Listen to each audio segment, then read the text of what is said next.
Hello everyone and welcome back to the channel. If this is your first time here, my name is Gifty. A warm and pleasant welcome to you, and to all our returning subscribers, thank you so much for the love and support.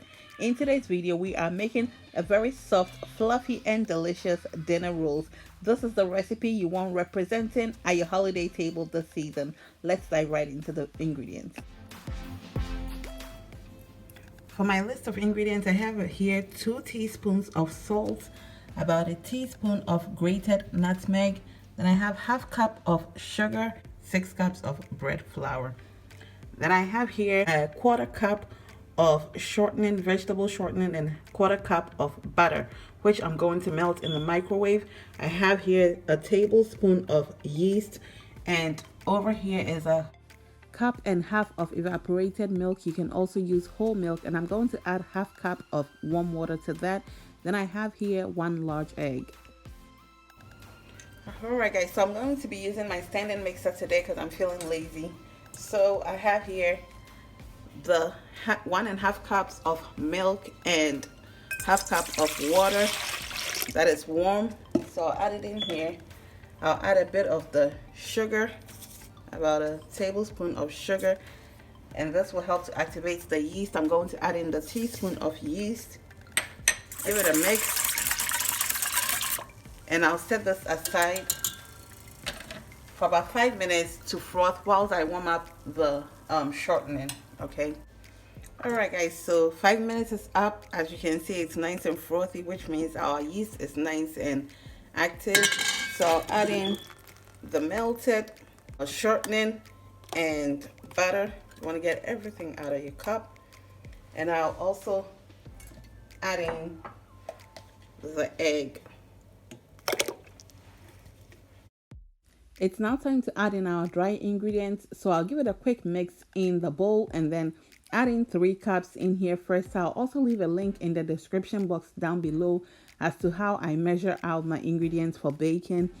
Alright, so I'll add in 3 cups, sift it, and we're sifting it to catch anything that's not supposed to be in there. And this will also ensure that our bread comes out nice and light and fluffy.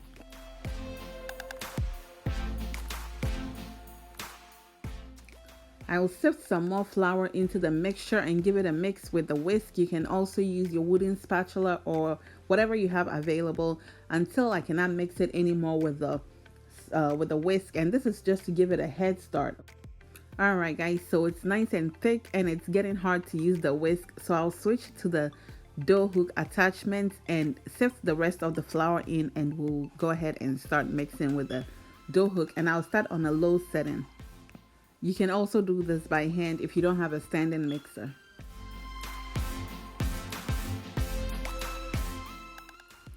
At some point you want to stop and scrape down the sides of your mixer to incorporate any flour that may be on the side if you're using a standing mixer. So that's what I'm doing here.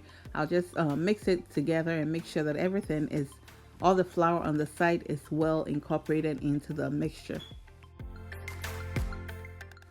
And at this point, I'll increase the speed and mix everything together until it's nicely combined.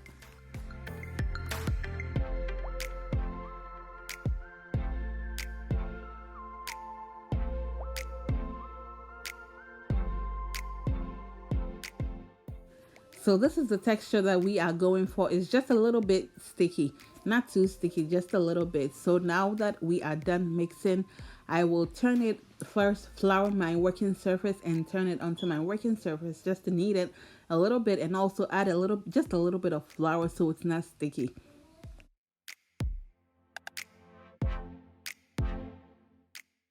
So we'll now turn the dough onto a clean working surface which is floured. Then I will work it until it comes nicely together and it's not sticky anymore. So when kneading the dough, you don't want to add too much flour because you want our dough to be nice and soft, which will end in a very soft and fluffy bread. Okay, so that is it. I am done here. I have a bowl which I have buttered, and I will turn this in there. All right, so once it's rising, it doesn't stick to anything. So I will cover this and allow it to, I'll set it in a warm place and allow it to rise for about 45 minutes. 45 minutes later, our dough has risen beautifully and has doubled in size. So at this point, I'm going to turn it onto a clean working surface, and I will knead it a little bit just for a second, and then we will divide it and shape our rolls.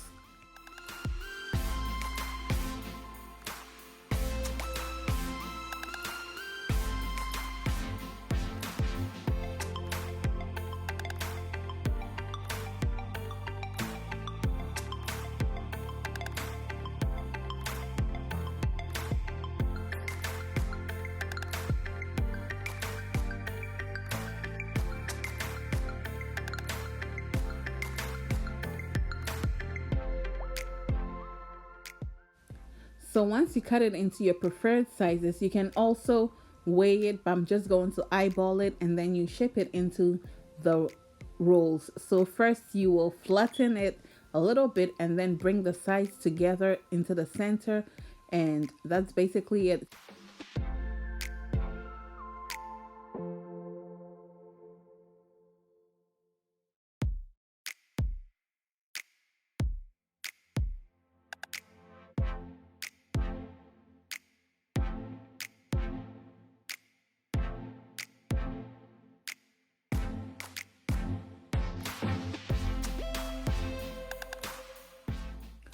So for my baking vessel, I buttered it and sprinkled a little bit of flour so nothing sticks. So I'll just continue forming the rolls until we are done.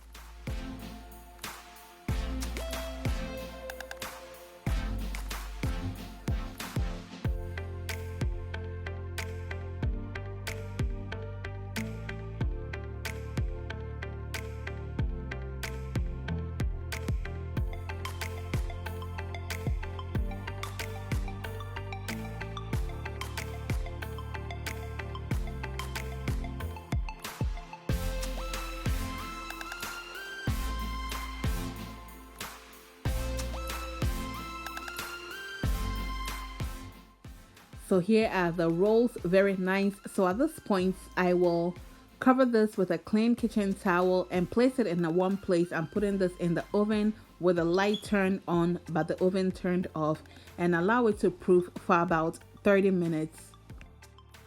30 minutes later, our dough has risen beautifully. So I'll preheat the oven to 400 degrees Fahrenheit, which is 200 degrees Celsius. And once it heats up, I'll put this in there and allow it to bake for about 15 to 20 minutes. And 20 minutes later, here is our rolls, very nice and golden brown, just perfection. I have some melted butter, so I will brush it on top to get that gloss and shine and looking nice and gorgeous. And that is it, guys. You just allow it to cool down a bit. You can also enjoy it warm, but allow it to cool down a little bit, and that is it. You can enjoy this with your holiday meals or any time of the year or any time of the day, and that is it. So I have allowed this to cool down a little bit, and we'll pull one out and open it and see how we did. Just look at the pull. I love it. Very nice and soft. It's still a bit warm though, but I'll spread. You can spread it with some butter, but I'm doing peanut butter today. Just perfection. Absolutely delicious.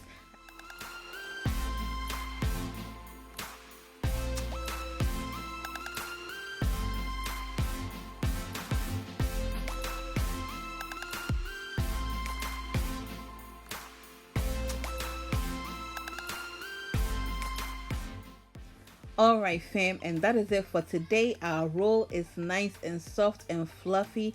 Perfection, incredible, delicious, perfect for your dinner table around this time of the year. I really hope you give this recipe a try. So simple to follow. I'll leave the list of ingredients in the description box down below, and also how I measure my ingredients for bacon. I'll leave it all in the description box down below. Thank you so much for doing this with me. Happy Thanksgiving, and until we meet again, stay blessed, stay out of trouble, and be well. Bye y'all.